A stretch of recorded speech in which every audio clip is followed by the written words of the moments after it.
ayun na nga, dahil nasobra, ano ko yung putik yan, dahil tawag nito, at dahil ngayon na natakot ako, ayun, binura ko yung mga video na 5 na in-upload ko, binura ko siya. So mali ko pala yung nabura ko. Tapos tinignan ko yung nag-search muna ako, tinignan ko yung mga ibang mga YouTube content creator na nagkaroon ng reuse content kahit na sa kanila yung video. So ang gagawin lang pala nila is mag-appeal. Tapos make sure na kung mag-appeal po kayo, make sure na hindi siya buburahin mo yung video na in-upload mo. Nabura ko na po dahil na bigla po ako. At yun ang first first option mo, hindi mo siya buburahin. Tapos mag-appeal po kayo, tapos ipapakita mo yung gagawa ka ng video na 30 minutes, ipapakita mo doon sa video na 30 minutes, i-explain mo doon na sa'yo yung content. Tapos ipapakita mo yung mga equipment mo, kung magagamit mo na pagbablog o pang i-edit, ganun. Dapat isama mo siya sa 30 minutes na yun. Yun nga po ang problema sa akin, ay binura ko. Wala na pong choice, na wala na po siyang wala po akong i-appeal kasi binura ko nga po. Tapos yung choose number 2, dahil nga po ay umabot siya ng 2K watch hour yung video na in-upload ko, binawasan po yung 'di ba meron tayong 4,000 watch hour, binawasan po ako ni YouTube ng 2K watch hour, kasi 2K watch hour po yung yung 2K watch hour po yung mga short video ko. Ang viewers nun is 2K din, 2K din yung binawas sa akin. Iwan ko ganon yung experience ko sa YouTube channel ko, binawas sa akin is 2K. So at ayun na nga mga ka-MM, tinanggal na ni YouTube yung ads ko. Tapos kailangan ko ulit siya ng 4,000 watch hour. Di ba 4,000 watch hour, tapos binawasan siya ng 2,000 watch hour. So bumalik siya ng 2K watch hour na lang po yung sa akin.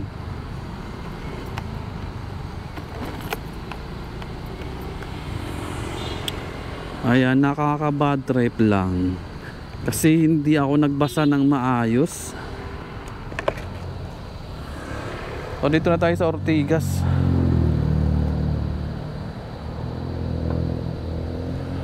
So diretso pa daw, diretso, tapos diretso pa ako. Okay, diretso pa daw ako, diretso.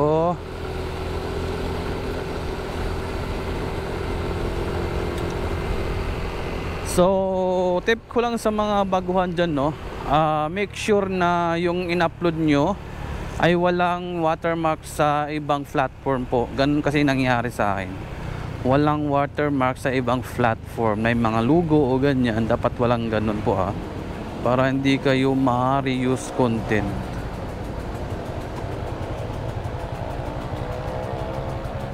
Diretso pa. Anong oras na? Time is 6:24. 6:40 naman yung usapan namin. Magkita sa Star Mall ng Cruising.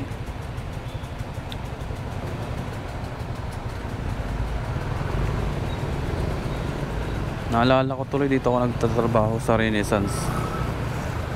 Oh my.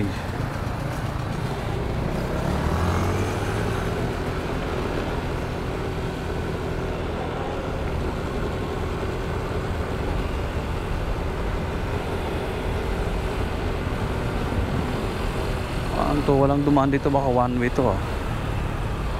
Hindi naman.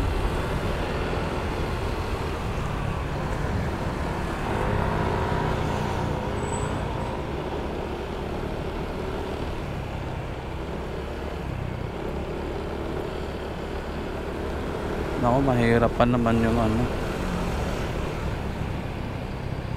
Ano nang kwento nun?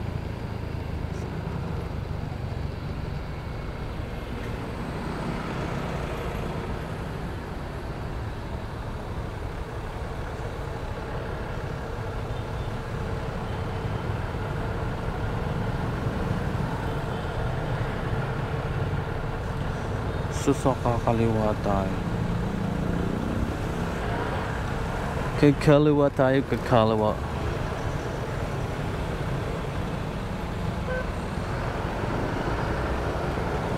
Oh. Kaliwa tayo, kaliwa, kaliwa, kaliwa. U-turn? May U-turn ba dyan?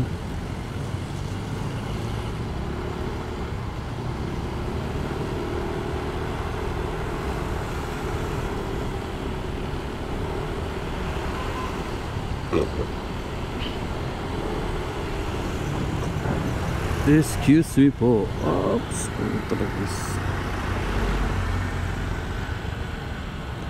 Ang hina na naman ng ano ko.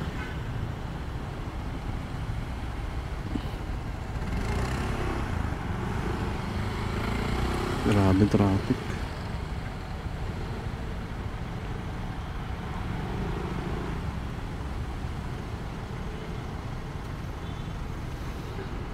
Ang hina ng brake pad ko.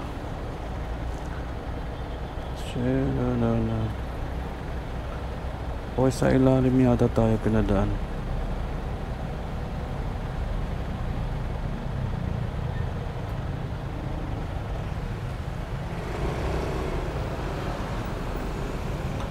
Sa ilalim ng puting ilaw.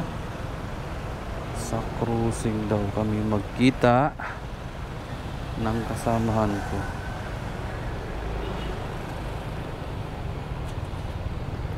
Oh my God. Ito tayo. Sisiksik tayo dito.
Kaliwa tayo dito. Andito na tayo sa Ortigas o Robinson Galleria. Tapos dito tayo kakaliwa.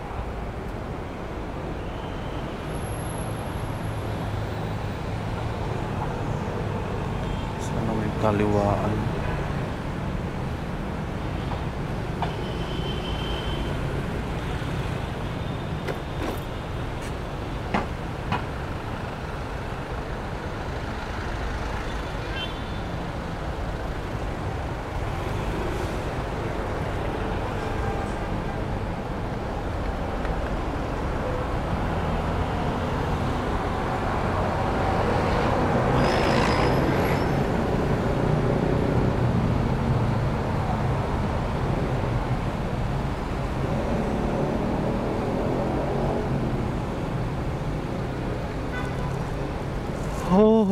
Nakakaantok ko. Sana mamaya hindi tayo antukin. Cute naman ng aso. Na-miss ko tuloy si Poche.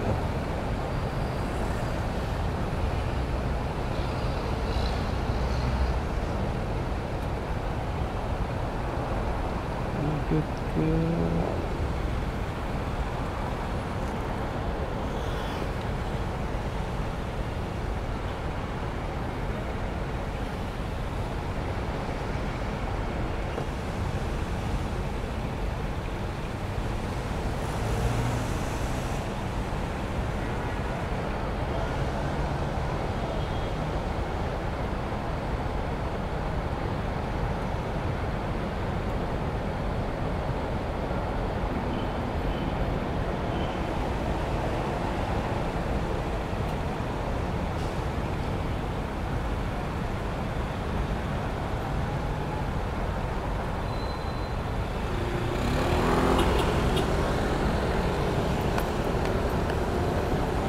Dito.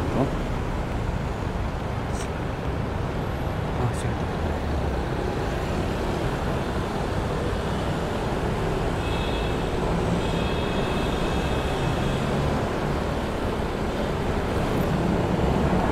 Wag lang sa ilalim to.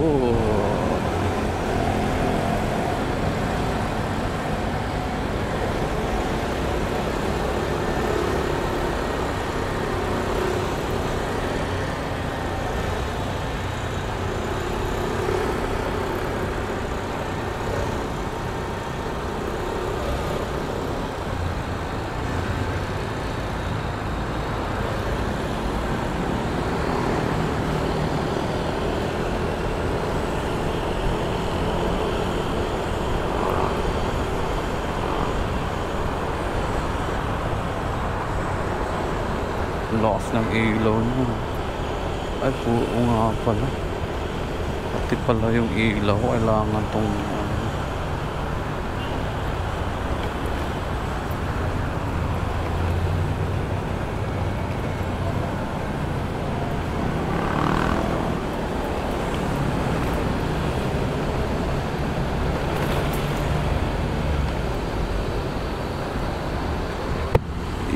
Ortigas Mega Mall na tayo.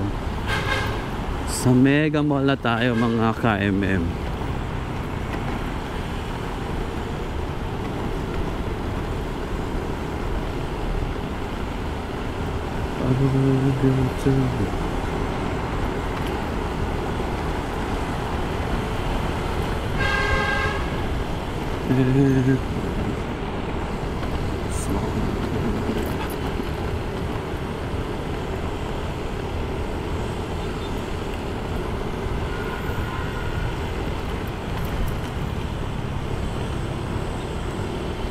All Bank. So kaya yung sa cruise.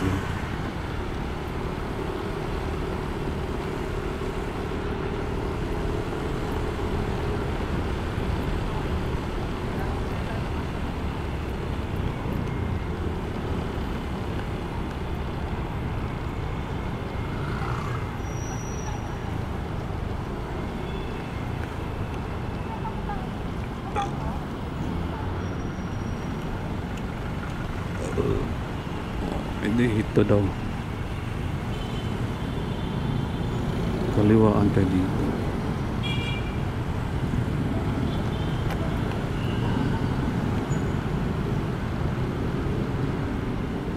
Ayun, Star mo EDSA. Okay.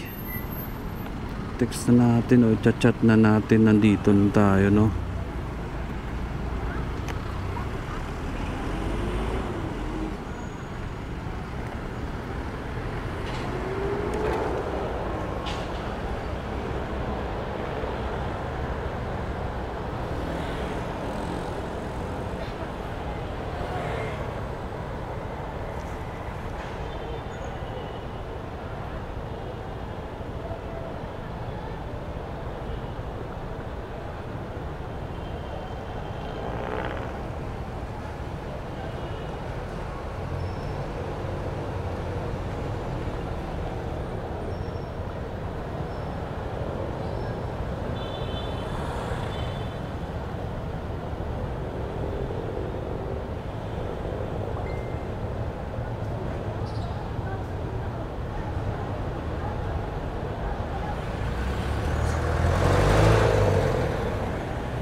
Sir, saan yung McDo dito, sir? Ah, dyan. Pagpasok mo nandun, makita mo McDo. Nandun yung parkingan, may parkingan. Thank you, sir.